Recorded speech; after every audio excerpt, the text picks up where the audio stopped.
Good evening and welcome to Bronx Talk. On January 5th of this year, New York City joined London, Stockholm, and Singapore as the fourth city to implement congestion pricing.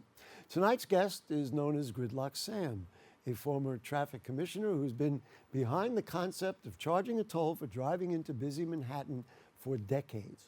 While the latest analyses are showing that congestion pricing is moving traffic through Manhattan quicker and achieving its goals of raising money for mass transit, the Trump administration is threatening its existence.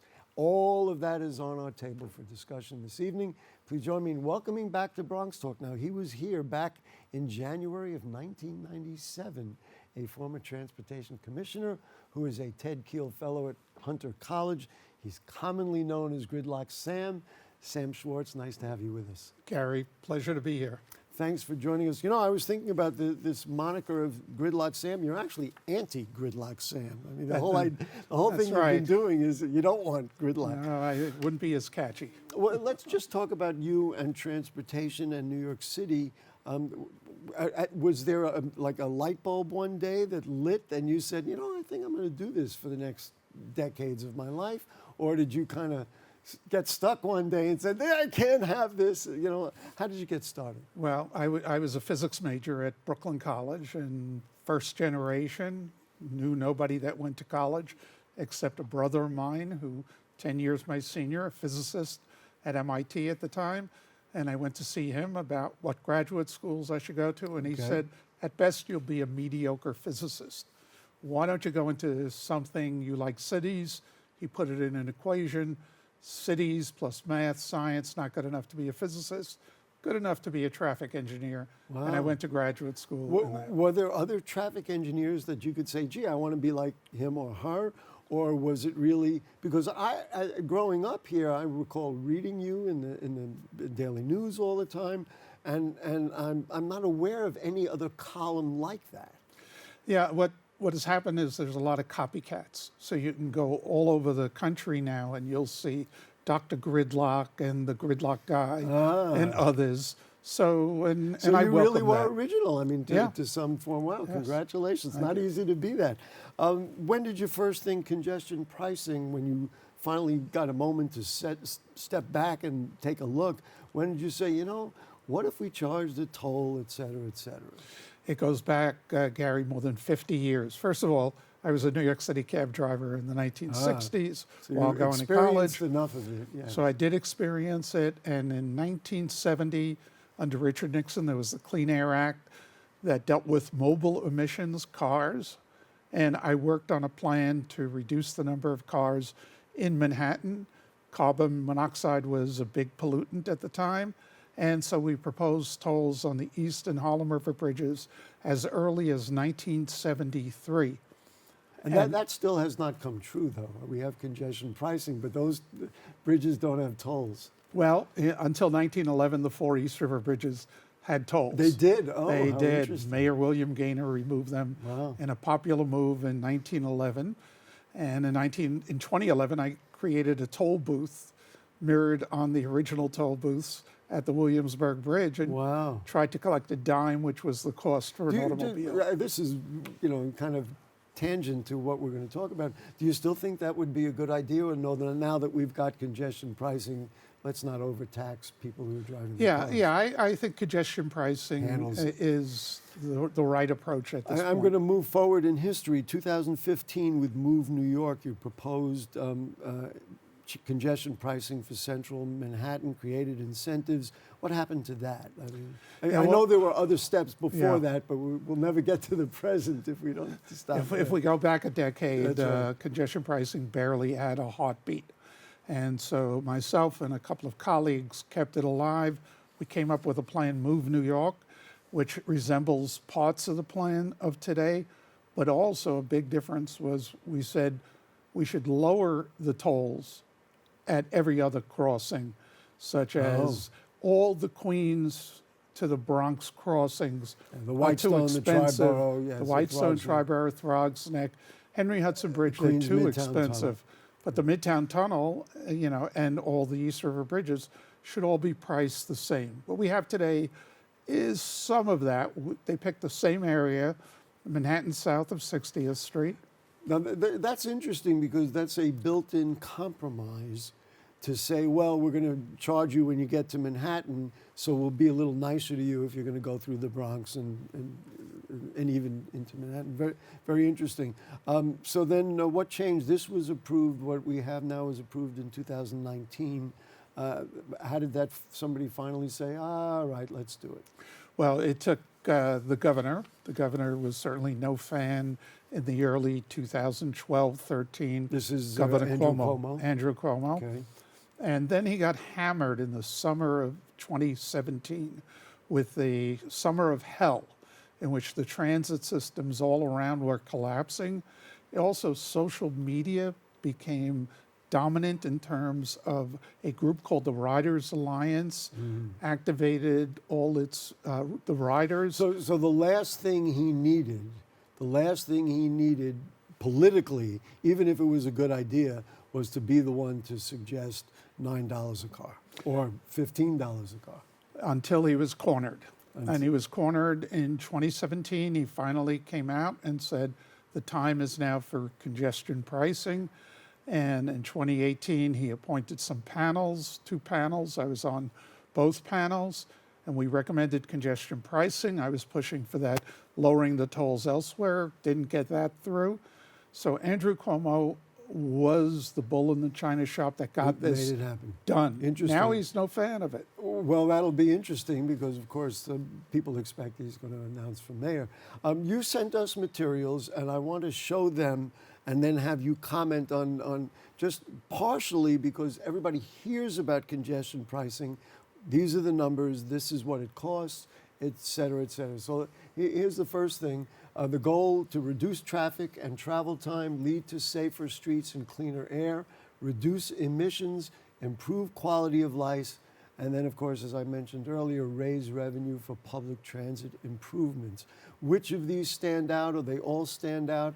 And are you satisfied that now you can check all those boxes to the level we can in what, a month and a half or 2 months? Yeah, frankly, I'm surprised how well it's working. It has reduced traffic by 7 to 10%, depending on weekends versus weekdays. Traffic speeds are much higher. It's the first time in more than a decade traffic speeds within the zone have gone up. Traffic casualties and traffic injuries have gone down. The air, in fact, is cleaner with a few million fewer vehicles coming in. Do we know if that's been measured? Not that it matters, but logically, fewer cars and air is going to be better. Yeah. There is a whole team, and I want to raise it here because we're in the Bronx. Okay. There is a group from Columbia University, some scientists that are trying to figure out how to measure the pollutants in the Bronx. Did congestion pricing change patterns enough to either reduce, keep congestion levels, or increase levels in the Bronx? I want to go through a couple more of these numbers, and then we'll get to the whole notion of the Bronx and how it relates to this. So here's what it costs. Costs during peak rates, cost cars $9, trucks $14.40 to $21.60. I assume that's because of size, right? Size, yes. Right? Off-peak rates, which I assume means weekends, cars $2.25, trucks $3.60, $5.40 is the highest. And taxis, this was interesting, 75 cents a trip, and then I guess for Lyft and Uber, $1.50 a trip. I don't think there's any doubt that that's passed off to riders. And then there's credits at tunnels. Cars $3, trucks $7.20, and $12. Explain to me what that credit is about. So the Manhattan South 60th Street is fed by 4 tunnels, as well as the East River bridges and the streets. Those 4 tunnels already charge a toll. So if you're coming in from New Jersey, you might pay as much as $16 during the peak hour. The panel that reviewed the prices said you shouldn't then have to pay the 16 and the 9. You'll have to pay something less. They gave. In a way, that sounds like what you suggested way back when, on some levels, not the same plan. Yeah, on some level. You seem hesitant about it. Let's also talk about exemptions, so people Sure. will know, and they say, "Well, wait a minute, we got it on the list there." For example, if I drive down the West Side Highway, and let's say I'm going to Brooklyn, I shouldn't. The theory here is I shouldn't have to pay the $9 because I'm not stopping in Manhattan. I'm just going through. So that is an exemption. You can see the other ones. Then I look at the bottom one.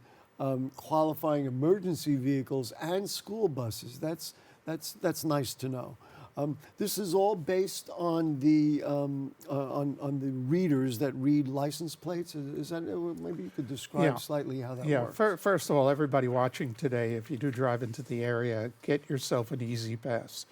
You pay less with Easy Pass. You pay 50% more if you don't have Easy Pass. So please get Easy Pass. And then you don't have to worry about the license plate or anything. That's If right. you change your plate, I had a stolen plate. I had to change a plate. Then all of a sudden it would be who knows what. Go ahead. I'm sorry. Yeah. So about 95%, depending upon which direction people are coming in, it's Easy Pass. For the remaining 10% or so, it's license plate readers, and they're mounted as you enter Manhattan south of 61st Street. They're recording your license plate, and don't buy all those gimmicks. First of all, they're illegal. Oh, Most of them goodness. don't work. Really? They Yeah, can- you coat your plate and, I the was reader's not gonna work. actually in White Plains sitting in traffic. I forgot where. I think Mamaroneck Avenue somewhere, and I saw a person in front of me. I could see that the plate was jimmied with, for want of a better term. Don't do that. No, and the MTA Bridges and Tunnels, as well as New York City Police Department, has set up checkpoints. They've seized the number of cars. They've arrested a number of individuals. Yeah, don't People go. that play with their plates also have a tendency of doing other things against the law. Yes. The last one that we have here is, and this is, for many people, is the revenue goal. The goal is $1 billion a year for 15 years. You'd get $15 in bonds. 80% go into the subways and buses. 20% goes to the railroads. The question I hear from people, how do we know the money is really going there? Do you have that question in your head? Yeah, and that's a great question. I appreciate because your acknowledging. when I was a city official and I got money from Washington, I could get $100 million and they'd come out with that big check. And meanwhile, the Office of Management and Budget is taking $50 million out of my wallet. So how do you protect it? You bond the money. That's why it's bonded. That's why it's bonded. You can't fool around with bonds. Because it's when illegal. money You go to comes jail. in, you just put Yeah. it into bonds, and then that money is what it is, and then of course it can be applied to whatever. That's fascinating. Let's see. The most recent analysis says it's hit its goal of 15 billion. They said nearly 49 million was billed to vehicles entering the zone last month in January. You could do the math. That's pretty healthy. Yeah. I think they're exaggerating when they say that they made the $15 billion goal. I think Then I get it. in I mean 2031. long term, yes. Yeah, but even to issue the $15 billion in bonds, they're short on that. Though that hasn't. And what the governor has said, in 3 years, it's going to go from $9 to $12. 3 years after that, $15. And when it's at $15, you can be sure we're going to be raising that $15 billion. But still, 49 million was billed in a month. It's a lot of money. That's Yep. a lot of money that we haven't had. They're talking about generating 500 million a year, et cetera, as you say, higher as it goes up. Let's get back to the question of where does the money go? Because if you take all those people out of the cars, now the numbers are showing that more people rode mass transit, not by a lot, but I think it was like 7 or 8% Right. over the last month. So that's a good thing. One example, I don't ride the trains a lot, but I was on the train the other day. There's a problem at Kingsbridge Road. She was trying to talk, and for whatever reason, the radios didn't work, and all we heard was static until we got to 149th Street, and they finally said, "What happened to you at Kingsbridge Road?"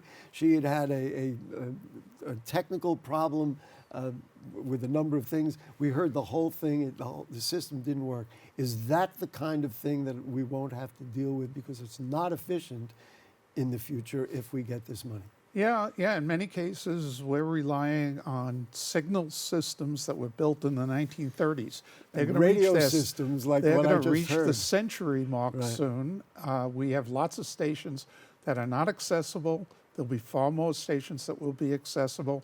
Modernization of the signal system will mean trains will be on time far more than they are now. They're buying new train cars, cars with better communication systems, and also the open gangway cars, so you're not locked into a I want particular to ask car. you about that. Okay. Yeah, those are good. I've ridden some in Europe. And you didn't mention the Second Avenue subway, which has Yes, that's not right. been very aggressively, let's put it that way, pursued at this time. There'll be money that'll go toward that.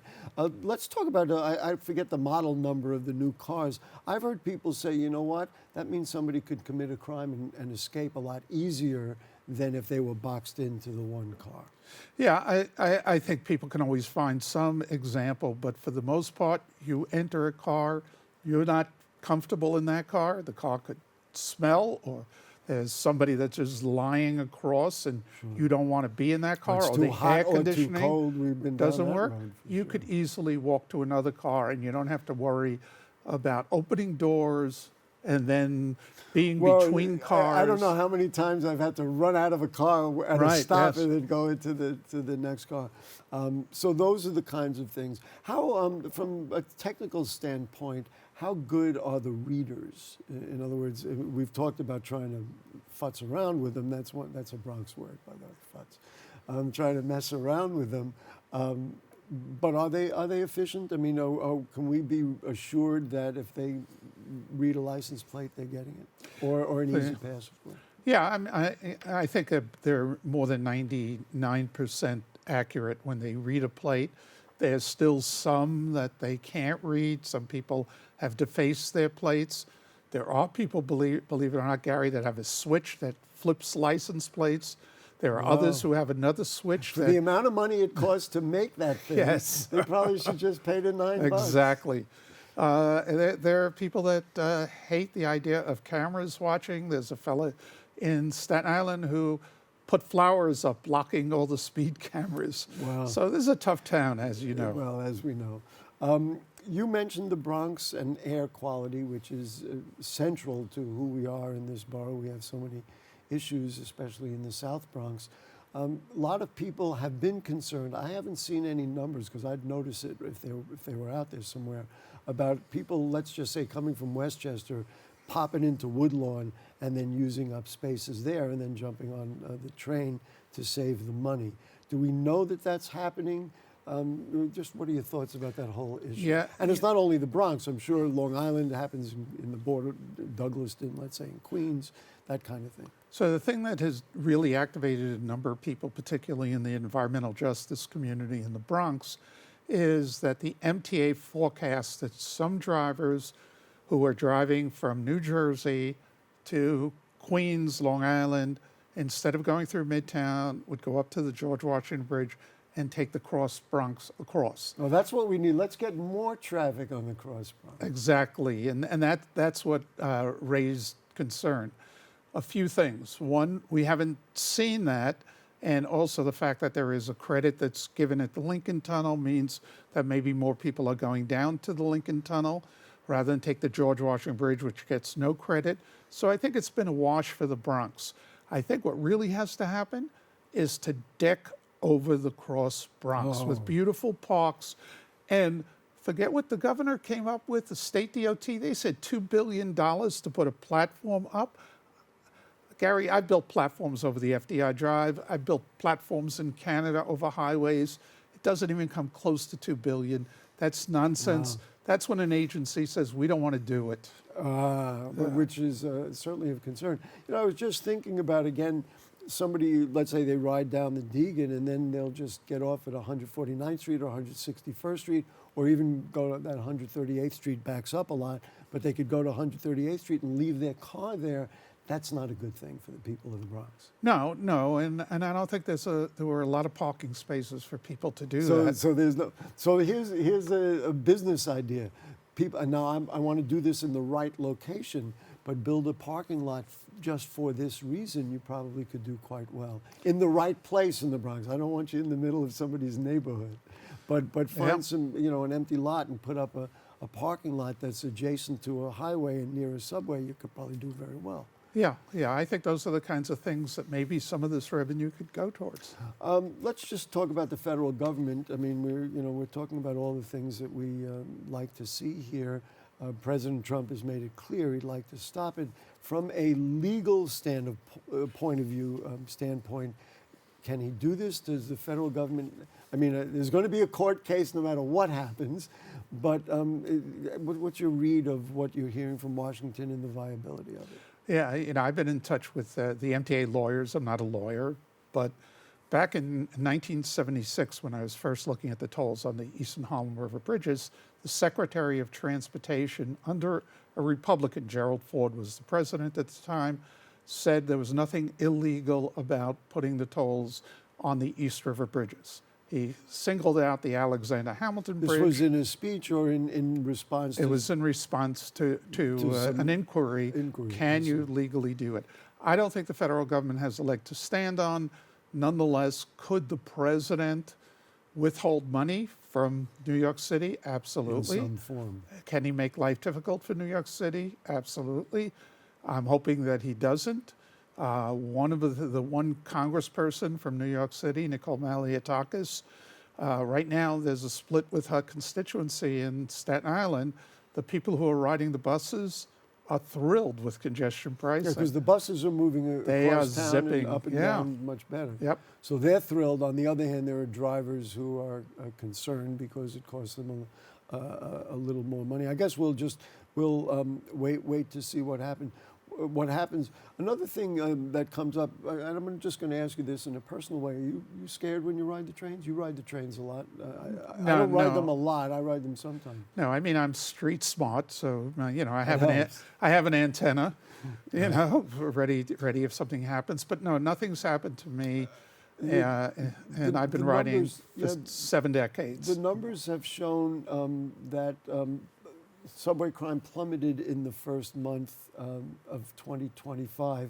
Do you think there's a relationship to that? That I don't know, maybe more law-abiding people, or people instead of just driving the cars, they just take the train.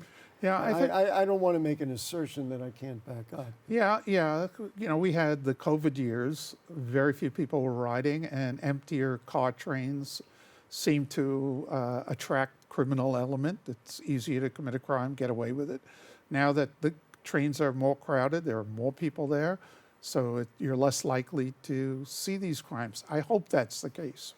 Ridership has increased, though, most days since congestion pricing. In theory, because that's what the whole idea is, to get people out of the cars and onto mass transit. But can the system handle, I forget what the numbers were, 36% fewer crimes were committed, but there's an increase in ridership. Can the system handle it? Yeah, and that's a good question. Since COVID, the subway system has not bounced back to ridership levels that we saw in 2019. They're about 76 to 80%, so there's about 20% more capacity as compared to 2019. So yes, the subways can handle it. Especially if they get a little more money to make things a little more efficient. Exactly. New Jersey seems determined to stop it. Frankly, I'm sympathetic, to be honest with you, when I say, even though I may or may not be for congestion pricing, but I understand what their concern is. From a legal standpoint, do you have I know what you're rooting for, but what do you think about what they're suggesting? Well, they lost several times in court, and I think they will lose again. The president did cite Governor Murphy and his arguments to discontinue the program, but people from Jersey really do have a legitimate argument. They're paying so much coming into New York City at the Lincoln Tunnel and the Holland Tunnel. And the George Washington Bridge. The original plan that I proposed, they would have gotten a full credit for that. And in fact, the congressman from the South Bronx, Richie Torres, also proposed that in an op-ed that he wrote in the Daily News. So there is some legitimacy there. I'm hoping as we work the kinks out that New Jersey would join with New York. I wrote an op-ed recently with the mayor of Jersey City, who's running for governor, Stephen Phillip, about joining forces so that both states benefit. That obviously that could work. I mean, we'll see, of course, what happens out there. The politics are, of course, another issue. What's next? I mean, do you look at congestion pricing and say we're going to do more of this kind of thing, or do you look at it as, well, we got this done, and now there's other ways to deal with traffic? You've already mentioned the Cross Bronx, which everybody in the Bronx is going to vote yes on. But Yeah, I don't think we're going to see more congestion pricing areas for another decade. I have heard from some people that said we should do it in downtown Brooklyn or do it in Long Island City, but we're not going to see that for quite a while. We're first going to digest what has happened here. I think what we're going to try to do, what I would recommend be done, is make it a fairer system, that someone who just drives in and goes for 1 block should not be charged the same for someone who goes in and drives for 5 miles. That could be done with GPS. That's very interesting. I wonder if also, maybe this wouldn't work, is somebody who goes once a week or once a month to maybe be charged something different. I mean, I don't know, as opposed to somebody who really uses it every day. Well, that's what the subway system does. It charges you, if you're a regular user, you were getting a discount. I think they ended the discounts. But instead of paying for 10 rides, you're paying for 9 rides, that type of thing. Just a couple of seconds left. If people want to contact you or want to give you a good time instead of a hard time about the things you've said here, how do they get to you? What do they It just Sam Schwartz at samschwartz.com. It will reach me. There you go. Well, thank you so much, Sam Schwartz. Great, Gary. I will give you all the credits to Ted Kheel Fellow at Hunter College, the founder and CEO of SSPTMS, which is Pedestrian Traffic Management Services. Thank you so much for joining us. Ladies and gentlemen, anti-gridlock Sam. He is gridlock Sam, but he really doesn't want to see that gridlock anymore. So anyway, thank you so much for joining us. Thanks to our producer, Rebecca Hemick, our director, Will Guzman, Urelis Encarnacion is on graphics, Ian Neville on audio. Our editor, who does a great job, is Yessi Diaz. We have the cast of thousands around us here in the studio. And you too, most important, it's the people of the Bronx. That's what we're about. So if the curtain don't fall, the creek don't rise, we'll be here next week.